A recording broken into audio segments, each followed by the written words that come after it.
Hello दोस्तों, आज तारीख 8 मई 2025 दिन गुरुवार। चलिए बढ़ते हैं खबरों की ओर। भारतीय सेना का पाकिस्तान के खिलाफ ऑपरेशन सिंदूर शुरू करने को लेकर चीन ने कहा। चीन को आज सुबह पाकिस्तान के खिलाफ की गई भारत की सैन्य कार्रवाई खेदजनक लगी। चीन ने कहा, हम मौजूदा स्थिति को लेकर चिंतित हैं। दोनों पक्षों से शांति व स्थिरता के व्यापक हित में काम करने और संयम बरतने का आग्रह करते हैं। देख रहे हो दोस्तों, जब 26 लोगों को आतंकवादियों ने घटना को अंजाम दिया तब चीन को दुख नहीं हुआ। अभी बहुत दुख हो रहा है। इसका अर्थ क्या है? चलिए अगली खबर है। 1971 के युद्ध के बाद ये दूसरी बार है जब तीनों सेनाओं ने मिलकर ऑपरेशन किया है। भारत की थल सेना, वायुसेना और नौसेना ने मिलकर पाकिस्तान के 9 आतंकी ठिकानों में ऑपरेशन सिंदूर चलाया है। देख सकते हैं, पाकिस्तान के आतंकी ठिकानों पर भारत ने कथित तौर पर 24 मिसाइलें दागी।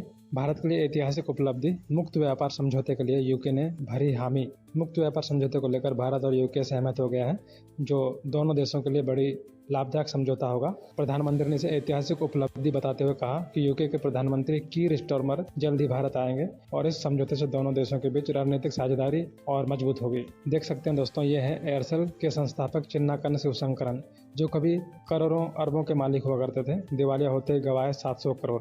कभी 2 द्वीप और चेन्नई में 524 करोड़ का 71 कमरों वाला महल हुआ करता था। शिवशंकरन ने बताया कि 2G स्पेक्ट्रम घोटाले का खुलासा करने के बाद 2018 में एयरसेल दिवालिया हो गई और उन्हें 700 करोड़ गंवाने पड़े। उन्होंने कहा, मैं गरीब नहीं हूँ, बस फिलहाल टूट चुका हूँ। इसलिए चाहे कितनी भी परेशानी आ जाए, गट्स बनाए रखना चाहिए और खुद को तसल्ली दें, अगर मैं हूँ तो ये सब आएगा जो मेरे हिस्से में है। चलिए अगली खबर है। हरियाणा सरकार ने 2025-27 के लिए नई आबकारी नीति को दी मंजूरी, जिसके तहत राज्य में शराब की दुकानें राष्ट्रीय राज्य राजमार्गों पर नहीं दिखेंगी और स्कूल, मंदिर, धार्मिक स्थलों जैसे 150 मीटर की दूरी पर होगी। स्थापित शराब की दुकानों को किसी तरह के विज्ञापन, साइन बोर्ड लगाने की अनुमति नहीं होगी।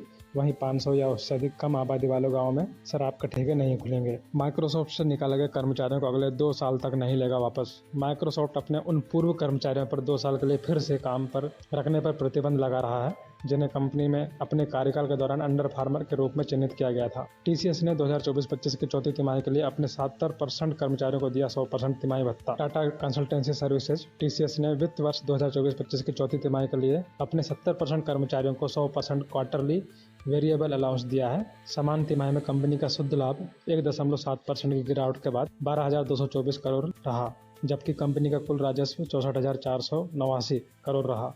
इसके अलावा कंपनी ने इस तिमाही में 625 कर्मचारियों को जोड़ा। भारत के पाकिस्तान और पीओके पर किए गए ऑपरेशन सिंदूर को लेकर यूएन ने जारी किया बयान। भारत द्वारा पाकिस्तान और पीओके पर 9 जगहों पर किए गए ऑपरेशन सिंदूर को लेकर संयुक्त राष्ट्र के महासचिव एंटोनियो गुटेरेस ने दोनों देशों से सैन्य संयम बरतने की अपील की है। उन्होंने कहा, भारत और पाकिस्तान के बीच एक सैन्य संघर्ष को दुनिया झेल नहीं सकती। दरअसल भारत ने भी जैश ए मोहम्मद और लश्कर-ए-तैयबा के ठिकानों पर हमला किया है। पाकिस्तान से तनाव के बीच प्रधानमंत्री मोदी ने कहा, पहले भारत के हक का पानी बाहर जा रहा था, अब भारत का पानी भारत के हक में बहेगा और भारत के ही काम आएगा। गौरतलब है, भारत ने सिंधु जल समझौता सस्पेंड कर दिया है और 2 बांधों से चिनाब नदी का पानी रोक दिया है।